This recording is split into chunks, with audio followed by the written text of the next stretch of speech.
So, we've got the video competition going on. And basically, this morning I got an email from a team who said that another team has been using some questionable strategies to get votes for the video competition. Oh, really? What are they doing? Well, what the team that's doing that they reported on, basically they're hosting a raffle. And so each time someone votes for their video, they get entered in a drawing for a $10 gift card. Oh, okay. So some kind of incentive to get them to vote for it. Right. Right. Were you aware that the team reached out to you to let you know they were going to do this? No, They I didn't? didn't realize. No. Okay. My gut instinct says that we have to disqualify them because that's potentially creating an unfair advantage. And so I'm really thinking about that. But before we make a decision, well, let me ask you, what would you have done if they had reached out to you beforehand? What would your response have been? I probably would have told them no. Okay. But like I said, it wasn't in the rules, so I don't know. See, that speaks to intent, so that makes it a little bit shaky in terms of ethics. So we're in that gray area that we always talk about, this 80%. But let's do this. Let's do a little more investigation. Okay. Find out everything that you can, because right now the source is just one team that's competing with them. So find out everything you can about what they did. And then what I'd love to be able to do is talk with both teams to get some additional information. And let's reach out to a couple board members. And you know what? Let's have a staff meeting, get the full team in, and let's talk about it and see what all we can come up with. Okay. All right, great. Thanks everybody for getting together on such a short notice. We've got an important item that we want to make sure that we get input from the full team on. Ryan has been working with the Ethics in Action video competition, and he got a report that there's a team that maybe has done something to create an unfair advantage, but we want to talk through it with everyone to make sure that we have a good sense for whether that's the case or not. And I think it's really a great opportunity and ironic that the ethics organization gets an opportunity to deal with an ethical issue.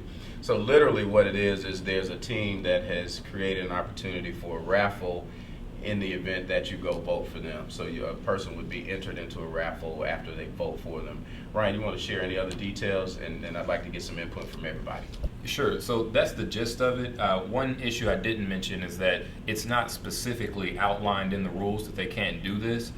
So we did ask them not to purchase votes, but it's somewhat of your perspective on whether or not this is purchasing votes, since it's kind of a raffle. So, it's kind of a gray area, and so I guess that's one of the reasons I wanted to bring it to all of you to just figure out what should we do in this scenario. I didn't really feel comfortable making this decision on my own, so. My first gut feeling is, whoa, that's not okay. And then I think, well, like you said, it's not exactly in the rules.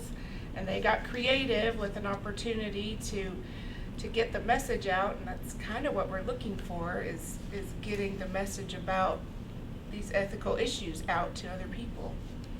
I don't have a problem with it either. If there's nothing in our rules that explicitly says there's no monetary reward in exchange for votes, I'm okay with it. Is it a little shady? Yeah, maybe. But you know what? It's creative, and the team didn't say, you know what? Give us a vote, give you $5. This is a raffle. I mean, there's a chance that you're not going to win something for your vote, right? So, kind of creative, and maybe this will force us to reevaluate some things in next year's competition. But I think for this year, this particular situation, I think is totally fine. Yeah, and I've said from day one when Ryan first brought it to me that I think we should eliminate it. But you two guys have brought to me a different level of thinking. In fact, the level of creativity is somewhat what we're looking for, and it may even be a best practice that we can use. It's clear that it's not against the rules. That really is clear. But then you've got the rules that really line up here, and then people put ethical practices in place that are above the rules so that there's a buffer zone in there, and then we have to determine whether or not, one, is it against the rules? No. Is it unethical? And that's really where the question is. So let's go back, let's actually talk to both teams and get a sense for what their strategies were and so we can get a better handle on it after we confirm that this is really taking place. And then I'll make a call to a couple of our board members and some of the judges and see what their thoughts are. And then let's get back together and figure out what we should do.